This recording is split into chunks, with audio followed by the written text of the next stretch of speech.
اعوذ باللہ من الشیطان الرجیم بسم اللہ الرحمن الرحیم ویوم القیامت تری الذین کذبوا علی اللہ وجوہہم مسودۃ الیس فی جہنم مثوی للمتکبرین وینجی اللہ الذین اتقوا بمفازتہم لا یمسہم السوء ولا هم یحزنون اللہ خالق کل شیء وہو علی کل شیء وکیل لہو مقالید السماوات والارض والذین کفروا بآیات اللہ اولئک هم الخاسرون قل افغیر اللہ تأمرونی اعبد ایھا الجاہلون وَلَقَدْ أُوحِيَ إِلَيْكَ وَإِلَى الَّذِينَ مِن قَبْلِكَ لَئِنْ أَشْرَكْتَ لَيَحْبَطَنَّ عَمَلُكَ وَلَا تَكُونَنَّ مِنَ الْخَاسِرِينَ بَلِ اللَّهَ فَاعْبُدُوا وَكُن مِّنَ الشَّاكِرِينَ صدق اللہ مولانا العظیم۔ دراز سورہ زمر کے یہ چھٹے اور ساتویں رکوع کی آیات ہیں۔ منکرین حق کے حوالے سے ہی بات چل رہی ہے کہ یوم القیامت تری الذین کذبوا علی اللہ، کہ آج جو لوگ اللہ پر جھوٹ گھڑ رہے ہیں تم دیکھو گے کہ قیامت کے روز وجوہہم مسودۃ، ان کے چہرے سیاہ ہوں گے، یعنی وہ لوگ آخرت میں اپنے چہروں سے پہچان لیے جائیں گے کہ یہ دنیا میں اللہ کی دعوت کا انکار کرنے والے تھے، جھٹلانے والے تھے۔ اللہ کو جھٹلانے کا مقصد یہی ہے، اللہ کے رسولوں کو جھٹلانا، اللہ کے اس کتاب کو جھٹلانا، اللہ نے جو وعدہ کیا ہے کہ میں دوبارہ پیدا کروں گا، اس بات کو جھٹلانا، جزا سزا کو جھٹلانا۔ تو اللہ تعالیٰ نے فرمایا کہ دیکھو آج جو لوگ دنیا میں اللہ پر جھوٹ باندھ رہے ہیں، اللہ کو جھٹلا رہے ہیں، تو تم دیکھو گے کہ قیامت کے روز ان کے چہرے سیاہ ہوں گے، اپنے چہروں سے پہچان لیے جائیں گے۔ الیس فی جہنم مثوی للمتکبرین، تو کیا متکبرین کے لیے جہنم میں ٹھکانہ کافی نہیں ہے؟ یعنی ایسے لوگوں کا انجام پھر کیا ہوگا؟ جہنم ایسے ہی لوگوں کے لیے تیار کی گئی ہے جو اللہ کی دعوت کو، اللہ کے وعدوں کو جھٹلانے والے ہیں۔ وَيُنَجِّي اللَّهُ الَّذِينَ اتَّقَوْا بِمَفَازَتِهِمْ، اور اللہ تعالیٰ بچا لے گا ان لوگوں کو جنہوں نے کامیاب طریقوں کو اختیار کر کے تقوی کا راستہ اختیار کیا۔ یعنی تقوی ہی وہ چیز ہے جو آخرت میں انسان کو برے انجام سے بچانے والی ہے۔ تقوی ایمان کے راستے سے حاصل ہوتا ہے، اور تقوی کا مطلب ہے اللہ کی نافرمانی سے اپنے آپ کو بچا کر زندگی بسر کرنا۔ تو جن لوگوں نے تقوی کو اختیار کیا اس دنیا میں، وہی کامیاب ہونے والے ہیں، اور وہی اس صورتحال سے یعنی برے انجام سے بچنے والے ہیں۔ لا یمسہم السوء، انہیں تو کسی قسم کی تکلیف چھوئے گی بھی نہیں، ولا هم یحزنون، اور نہ ہی انہیں کسی قسم کے غم کا سامنا کرنا پڑے گا، یعنی اس گھبراہٹ سے محفوظ رہیں گے جو قیامت کے دن نافرمانوں پر طاری ہوگی۔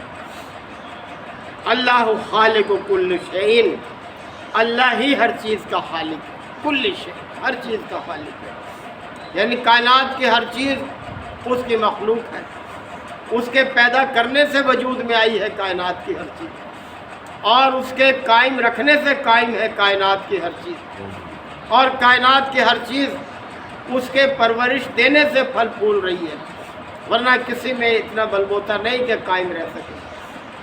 تو اللہ خالق کل شیء وہو علی کل شیء وکیل، اور وہی ہر چیز پر نگہبان ہے، یعنی ہر وقت ہر چیز اس کی نگرانی میں ہے۔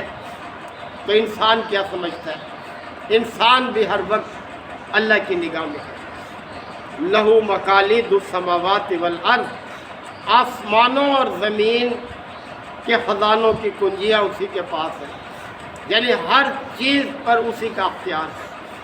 وہ جس کو چاہے دے، جس کو چاہے نہ دے، جس کو چاہے صحت دے، جس کو چاہے بیماری دے، جس کو چاہے زندگی دے، جس کو چاہے موت دے، یعنی ہر چیز ہر قسم کے خزانے اسی کے اختیار میں۔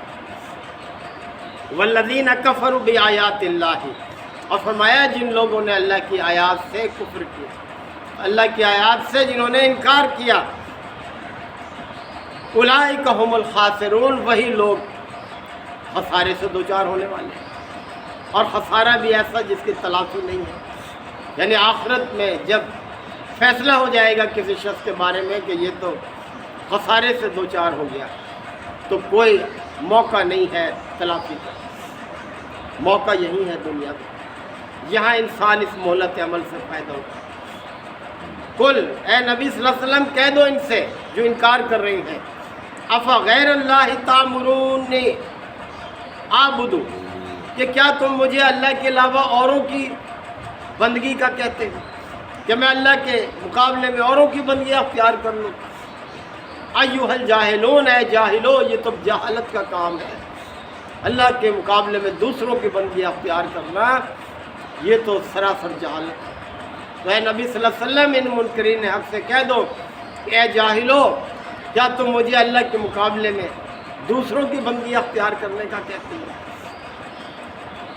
وَلَقَدْ أُوحِيَ إِلَيْكَ، اور اے نبی صلی اللہ علیہ وسلم ہم نے آپ کی طرف بھی یہ وحی کی ہے، وَإِلَى الَّذِينَ مِن قَبْلِكَ، اور آپ سے پہلے پیغمبروں پر بھی ہم نے یہ وحی بھیجی، لَئِنْ أَشْرَكْتَ، کہ اگر تم نے شرک کو اختیار کیا، لَيَحْبَطَنَّ عَمَلُكَ، تو تمہارا عمل ضائع ہو جائے گا۔